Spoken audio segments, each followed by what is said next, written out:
Well, happy draft week, my beautiful people. It's your boy Mark here with Marcky Sports. I am so excited, man, about the upcoming NFL draft here in just 4 days. It's happening this week. It is Christmas for all of us NFL fans.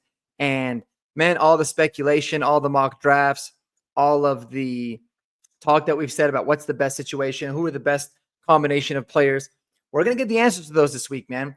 And looking at history, and kind of looking through some of the tea leaves that you hear from Sean Payton and George Paton, in the presser that they had last week and after the owners meeting a few weeks back, it could be a repeat of the 2011 NFL draft. We're going to talk about what exactly that means. So guys, if it's your first time on the channel, welcome. Thanks for watching. And I hope I earned a subscribe from you guys. Subscribe to the channel, like the video, check some of the other stuff out. We got great content, not just around the Broncos and the NFL draft, but also with the Nuggets and the Colorado Avalanche as they are setting onto their playoff journeys. Not two nice dubs over the weekend. So we love to hear that. All right. So what are we talking about when we're talking about a repeat of the 2011 NFL draft? Well, guys, it's pretty simple. If you guys don't remember, in 2011, Sean Payton, being the de facto GM, obviously not the full GM, but the de facto GM of the New Orleans Saints, working alongside Mickey Loomis, they took Cam Jordan with the 24th overall selection in the 2011 draft. And they had talked about that a little bit on the recent presser. They said he's someone that they did not expect to fall that was available there. But they also really loved Mark Ingram.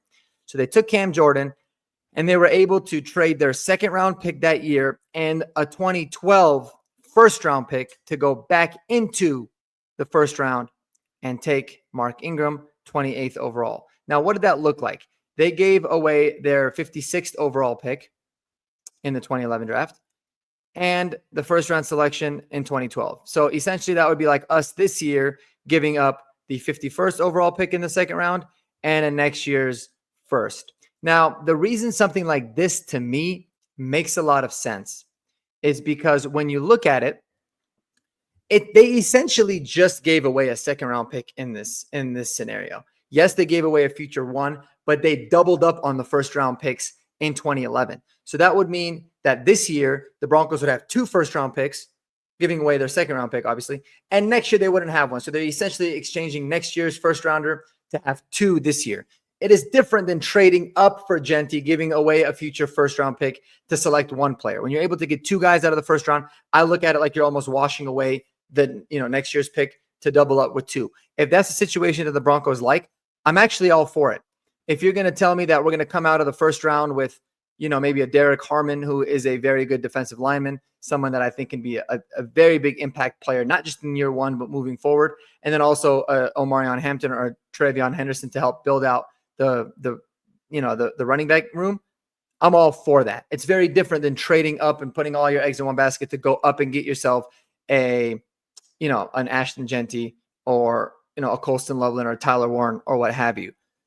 And so this year draft is kind of setting up that way. Now, another interesting report that I had seen, I'm going to have to pull it up here real quick, see if I can do it on another one, but was from Adam Schefter, and he kind of said it in an article that he put on, let me see here really quickly. It was on ESPN, and basically he had said something along the lines of, sorry, guys, I should have probably had this up before.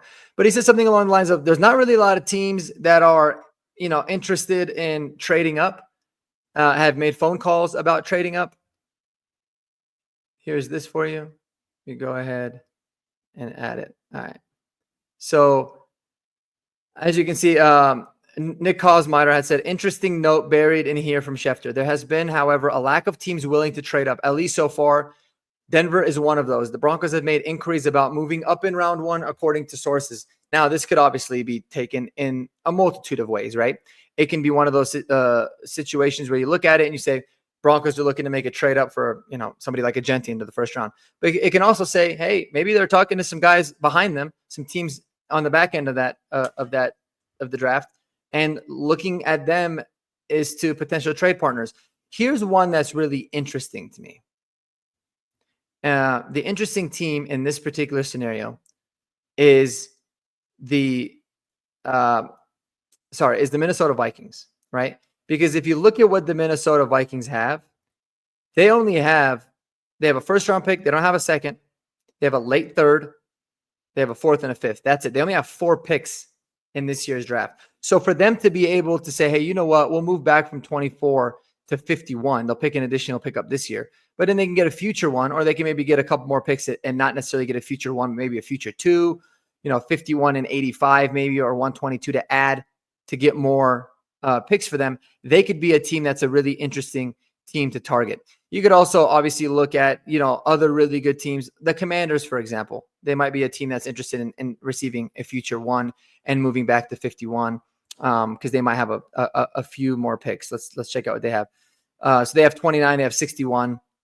That would give them 2 really strong picks in the second round. And then they have, 3 picks after that. And looks like the 4th, the 6th, and the 7th round. A team like the Bills, who are loaded. They have a lot of picks this year. And so for them to be able to say, hey, what do they really find a difference in players between players that are going to be available at pick 30 versus players that are going to be available at pick 50, 51, for example. So I think a realistic trade would be giving that, where we would be giving our our second round pick this year, obviously pick number 20. Well, it wouldn't be pick number 20. It would be like pick number 51 and a future 1, for example. That's something that would be likely accepted, or maybe even a future 2nd, and they would take it because they're really, really locked and loaded. So those are going to be some teams that I think are really good teams to target. The Eagles, obviously, their roster is stacked. They have a lot of picks. They could very well be interested in saying, you know what, why not get a couple more dart throws, be able to get a premium pick in next year's draft and be able to build it out that way.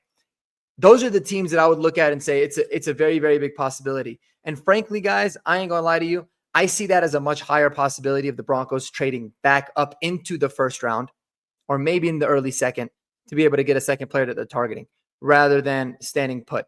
Yes, they would certainly like to trade back, get a few more picks in this year's draft.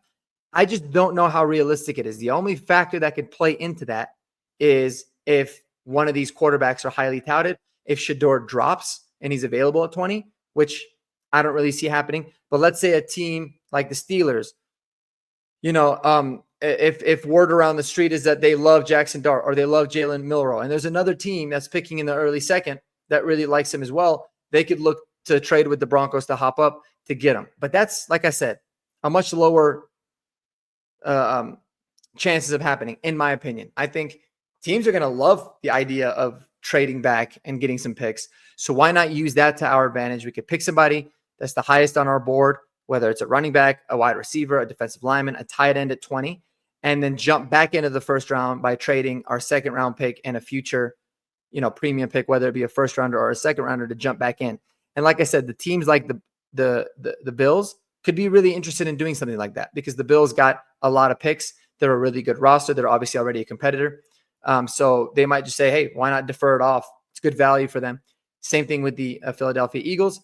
But then also, like we touched base on, a team like the Minnesota Vikings might be interested in trading back and acquiring more picks since they only really got four picks in this year's draft. And they don't have any in a second.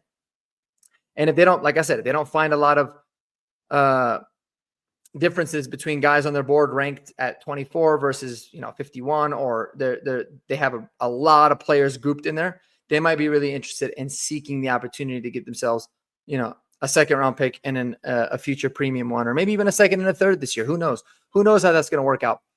But I like the idea of that, man. And if you're looking at it in a mock draft scenario,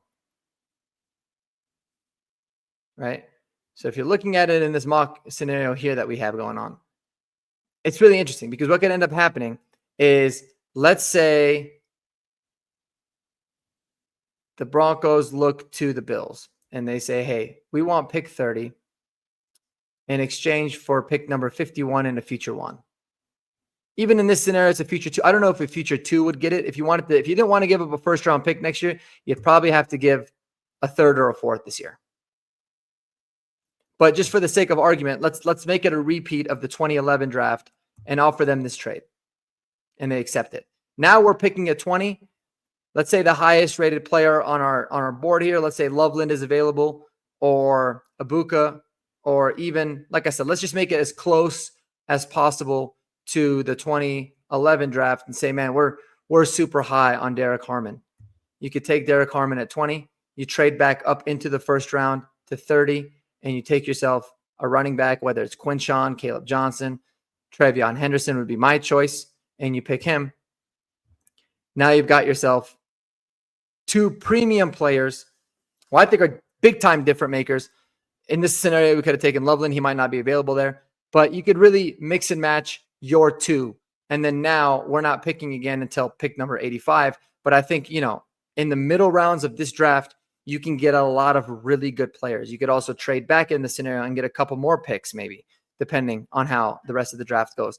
But if we come out of this with Derek Harmon and Trevion Henderson as an example, I would be absolutely thrilled. Those are 2 guys that I think are not only phenomenal players, but phenomenal fits for this Broncos team.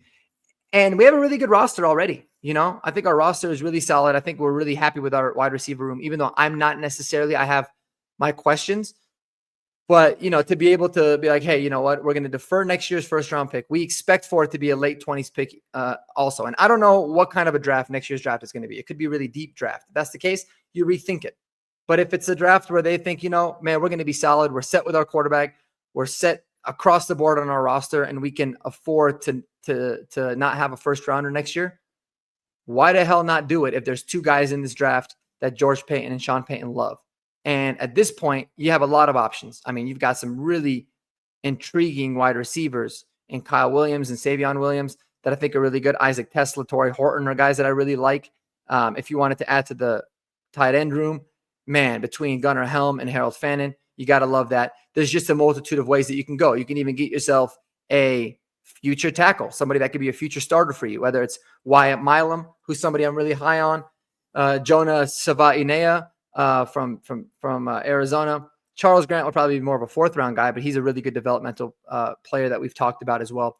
There's an array of different ways that you could go, but I like the idea a lot of selecting the best player on your board, getting yourself a premium player at 20, and looking at possibilities to trade back into the first round with some of those teams that we had talked about that maybe would be interested in garnering more picks, whether it's this year or next year or both. So let me know what y'all think below, man. I love the idea. I think it's really smart, and it's one of those where you can kind of take advantage of a draft where not a lot of teams are looking to trade up. And a lot of teams are very interested in trading back. You could use that to your advantage and be one of the teams that's saying, hey, we'll trade up. We're targeting some guys. We're in a unique position now, having a really solid overall roster, having our franchise quarterback, and having some good youth that we're looking to develop as well. So let me know what y'all think below in the comments, man. I love it. And until the next video, y'all take care of yourselves. Spend time with those that you love the most. And, oh, yeah,